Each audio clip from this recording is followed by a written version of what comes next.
चालेल महाराज, हा दास चरले नव्हतोय. वरमरोही वरमरोही, हे वत्सा सूत्रधारा, तुझं सदैव कल्याण असो. हे वत्सा, मी कैलास पर्वती माता पित्याच्या समोर तांडव नृत्य करत असता तुझी ही दीनवाणी हाक ऐकून या रंगभूमीच्या ठिकाणी प्रगट झालो आहे. तरी इच्छित असेल ते मागून घे. विघ्ने बहुयेती विघ्ने बहुयेती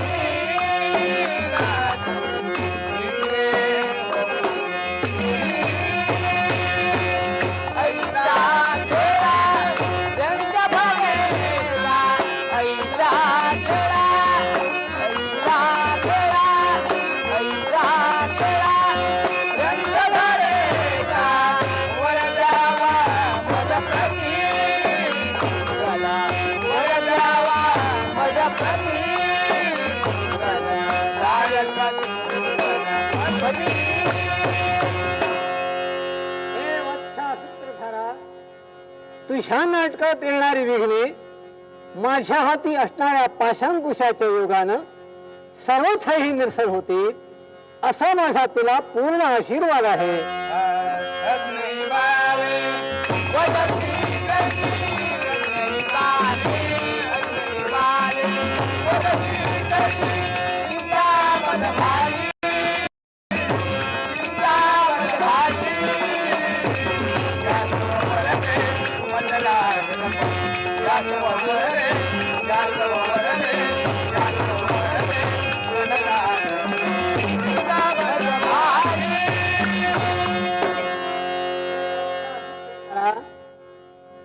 तुझ्या नाटकात असणारी अज्ञानमती मंद बालके सुज्ञ होऊन देवगुरु बृहस्पती प्रमाणे भाषण करतील, गंधर्वाप्रमाणे गायन करतील आणि अष्टरंभाप्रमाणे नृत्यही करतील असा माझा तुला शुभमंगल आशीर्वाद आहे.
इष्टकाम सिद्धरस्तु, सर्व मनोरथाः सफला सन्तु.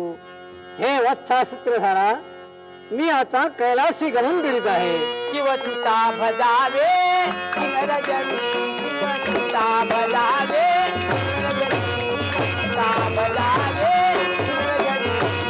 पदकमलीला मकरंदते, पदकमलीला मकरंदते, सीता भजावे शिवरजनी, शिवसुता भजावे शिवरजनी, सीता भजावे शिवरजनी, सीता भजावे.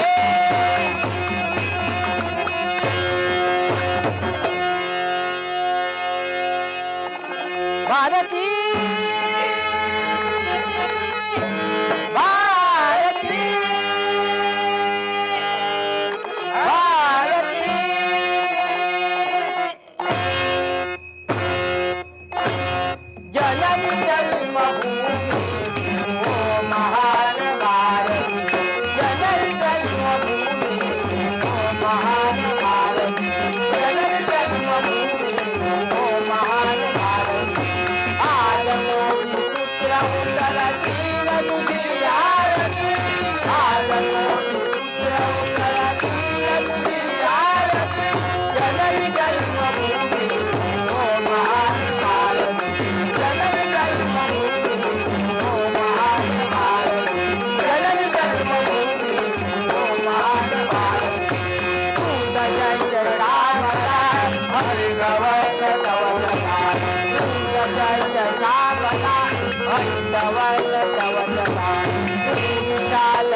माझ्या मार्गात जो जो आला त्याला मी संयम नाही ठेवला.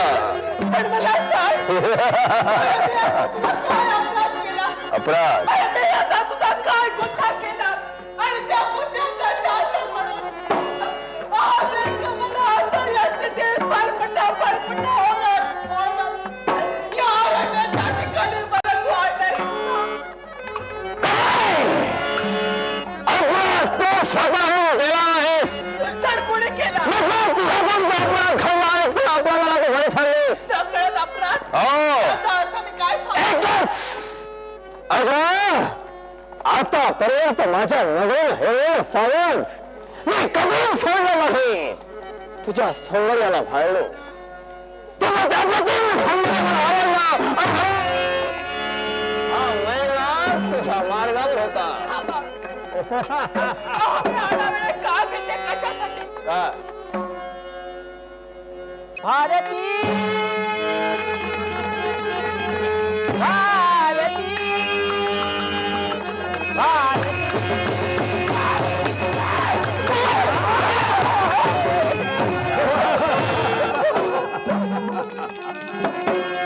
मेघनाथ म्हणतात मला. इंद्रनगरीचा युवराज आहे मी. माझी ओळख तुला असेलच. पण घायाळ हरणी घाबरू नको. पण मला सांगे, मला फरफटा ओढ्याच्या अरण्याच्या ठिकाणी एकांत वासात आणले. पण असं मी काय तुझा अपराध केला?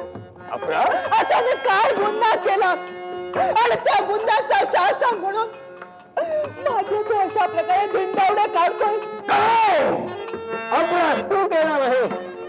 नकळत तुझ्याकडून अपराध घडणार आणि त्या अपराधाला तू बळी ठरलीस. अपराध? असं काय अपराध? तुझं अप्रतिम सौंदर्य. सौंदर्य? सौंदर्य आणि त्या सौंदर्याला मी फाळलो. पण एक लक्षात ठेवा, अहो तुमचा जन्म झालाय तो एका राजघराण्यात, माझा जन्म झालाय तो एका सरदार घराण्यात. राजघराण्याचे आणि सरदार घराण्याचे अद्यापर्यंत संबंध जुळले नाहीत आणि मला यापुढे ते जुळवायचे नाही. पण तुझ्या विचारांच्या पलीकडचा मी आहे. मी या जगात फक्त दोनच जाती मानतो, एक पुरुष आणि दुसरी स्त्री. उच्च नीचपणा माझ्या शब्दात बसत नाही. पण एक लक्षात ठेवा, काय दे तुमच्या मताने हे योग्य ठरत असलं तरी माझ्या मताने ते अयोग्य ठरत आहे. अयोग्य आणि योग्य याचा विचार जर मी केला असता तर एक कुठे हरवत नसतं. अजून विचार कर वेळ गेले नाही. मुकाट्यानं माझ्या अरे दैवाची दैविकता, धर्माची धार्मिकता व माणसाची माणुसकी यांचा त्रिवेणी संगम म्हणजे माणसाची माणुसकी ठरत असते. माणसाच्या माणुसकीला थोडी तरी जाणीवपूर्वक वागण्याचं कर्तव्य कर. माणसाच्या माणुसकीला ज्याला मोठ माती दिली आणि आपली इच्छा श्रेष्ठ माणूस ज्यानं हे कार्य हाती घेतलं तोच मेघनाथ तुमच्या सारख्याला घाबरणारा नाही. पण इच्छा जरी जडली असेल तर मनुष्य जन्माला आला याला महत्व नसतं. तर जन्माला येऊन आपल्या चांगल्या कर्तृत्वाचा आदर्श या जगापुढे कोणत्या प्रकारे दर्शविला याला खरं महत्व असतं. दोन प्रकारे माणसाचं नाव होतं. बरं केल्यानं आणि वाईट केल्यानं. वाईट जर तुझी माणसं कोण घडली तर जग जग लवकर नाव घेतो आणि बरं घडलेलं तर मेल्यानंतर नाव घेतात. हे मला मान्य आहे. पण मी तुझ्या समोर तुझ्या म्हणण्याप्रमाणे वागले असते. पण तुझ्यासारखा दुर्गुणी मनुष्य या विश्वामध्ये कुठेही शोधून सापडणार नाही. आज प्रथम स्त्री तुम्हाला भेटलीस. मी दुर्गुणी? बरोबर आहे. मग सांग माझ्यातील असे कोणते दुर्गुण तू पाहिलेस मी आहेस आणि म्हणून आज मला तू नकार दर्शवते. तू मद्यपानाच्या आहारी गेलेला आहेस पूर्णपणे. एवढे कशाला तर वेश्यागमन करतोस. कशाला तर प्रत्यक्षात माझ्या बाबतीत काय घडवतोय याचा प्रत्यक्ष पुरावा इथं प्रदर्शित झालेला आहे. हे सर्व मी केलं फक्त तुझ्यामुळे. माझ्यामुळे? माझ्याशी लग्न करत असतील संमतीने माझ्या असतील तर हा म्हणता म्हणता केलेली सारी भाषा मी धन घेत नाही. काय तुझी संमती मिळेल आणि जर संमतीने होय म्हणत नसशील तर माझ्यासारखा नालायक दुसरा मी दिसायला साधा घोड्याप्रमाणे दिसतो पण माझ्यातील पशु जागृत झाला ना तर त्या पशुलाही लाजून मान खाली माझ्या समोरचं लग्न करण्याची स्वप्नाच्या मनाशी रचली असतील फक्त एकच लक्षात ठेव, लग्न कशाला म्हणतात? तर वराकडची माणसं आणि वधूकडची माणसं एकत्र बसतात, 6 विचारांना 6 मतानं एकत्र बसून विधीपूर्वक जे ब्राह्मणाच्या साक्षीनं अग्नीच्या साक्षीनं ठरविलं जातं ते लग्न असतं. अर्थात हे तर अविचारानं ठरेल. आतापर्यंत केला तो मी तुझ्याशी सामोपचार, या मेघनाथांना कुणाशी सामोपचार केला नाही. उचललेली वस्तू पुन्हा जमिनीवर ठेवली आहे आणि आता जर माझ्या म्हणण्याला होय म्हणत नसतील अत्याचार, जबरदस्ती माझ्यावर पण एक लक्षात ठेव, मी एक स्त्री जरी असली असेल माझ्या देहात रक्ताचा एक थेंब असेपर्यंत अरे तूच काय कोणते जर का पार्श्व शक्ती तयार झाली असेल तर तुझ्यासारख्या अविचाराच्या म्हणण्याला सहमती मिळणार नाही तो नाही. आणि हा डाव हाणून पाडण्यासाठी एकत्र तुझा अंग कुटीला भाव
किती नीच आहे, किती अविचार आहे, किती निर्णय याची प्रचिती या क्षणी तुला दाखवतो आहे.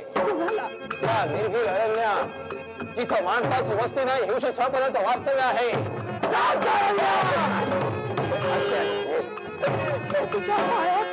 माया पडलं बस ये माझा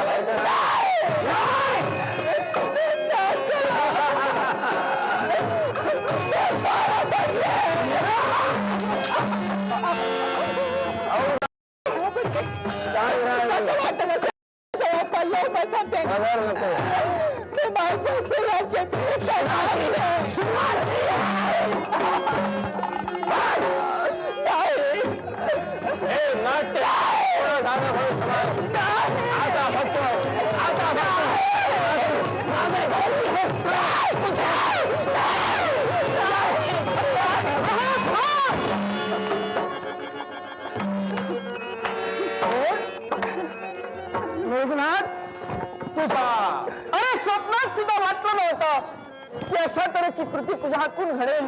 दादा फार सगळे स्वप्नात पाहतात, हे सत्य नसतं. अरे पण मला सांग काय कमी आहे तुला? कमी राजघराण्यात तुझा जन्म झाला, तुझी जन्म देणारी मातृपितृ देवता एक, माझी जन्म देणारी मातृपितृ देवता एक. आणि असंही असताना अशा तऱ्हेनं वाम माझ्याकडे तुझे पावलं झोपताय. अरे शराबात गाद्या गद्यात तू लोटतोय कारण तू मला नांदला असते तर हिच्याही पेक्षा सौंदर्य तरुणी राजघराण्यात तिचा जन्म झाला. ती माझ्या बंधूसाठी मी पाहिन अशा प्रती कृती का करतोयस तू? हात टाकला त्यावेळी हे तुला आठवलं. त्याच्यापूर्वी जर हे उद्धार काढले असते तर दादा ही वेळ आली नसती. तू माझा मोठा बंधू आहेस. मर्यादा आतापर्यंत मी आखली मोठ्या भावाचं लग्न झालं माझा काय दोष आहे? मग तुझं लग्न करून माझं लग्न करायला तू हवं होतास का केलं नाहीस? अरे लग्नच काय याचा दोष माझा नाही, दोष आहे तो तुझ्या अंगी असणारे अवगुण. तेच अवगुण आडलं आल्या कारणानं अशा तऱ्हेची कृती तुझी. मग सांग तुझं लग्न मी का करू? आणि जर का यदा कदाचित तुझी इच्छा असेल तर तुझं लग्न लवकरात लवकर करेन म्हटलं. मग मी दुर्गुण म्हणून माझ्याकडे दुर्लक्ष केलं का? मी जे करतो आहे ते माझ्या मते योग्य आहे. माझ्या दुर्गुणाकडे तू लक्ष देऊ नकोस. याचा विचार हे करेल बस. अरे मेघनाथ कसाही झालास तर तू माझा बंधू आहेस. अर्थात अजूनही वेळ गेलेली नाही, कारण चुकण्या मनुष्य प्राण्याचा धर्म चुकत नाही तो माणूस नाही. आणि झालेली चूक वेळी सुधारणं याच्यासारखा शहाणपणा नाही. याच्याकरता माझ्या बंधू अरे वाममार्गाने तुम्ही चाललेली पावलं त्याला वेळेस पायबंद घाल आणि सद्मार्गाने वाघ म्हणते मायबहिणींचं रक्षण करणं हे राजकर्त्यांचं कर्तव्य आहे. अर्थात त्या कर्तव्याला मोठं काम येतं. काय ते तुझं कर्तव्य तू घेऊन बस.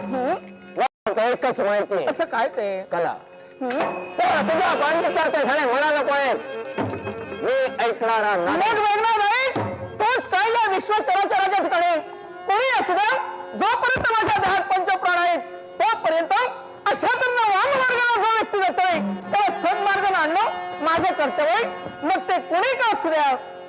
मग हे रक्ताचं नातं या क्षणी काय करणार आहेस तो काय करीन माझ्या मार्गात जो आतापर्यंत अडू त्याला नाराज केला माझा मार्ग मोकळा कर त्याला माझ्या आतापर्यंत तुला सामोपचाराच्या बोलण्यात सांगितलं कारण सावधान हे तत्व जाणतोय त्याचं अवलंबन करून कदाचित तुला वाटलं असेल काय आपला बंधू आयुर्वेद आपल्याला शब्दाने बोलतोय अर्थात तो घाबरलेला आहे पण जगण्या मरण्याचा विचार मी माझ्या जीवनात कधीच केला नाही. जर का माझ्या आपल्या शस्त्राचं शस्त्र तुकार असेल तर प्रतिकारासाठी मी सुद्धा तत्पर आहे. घाबरणे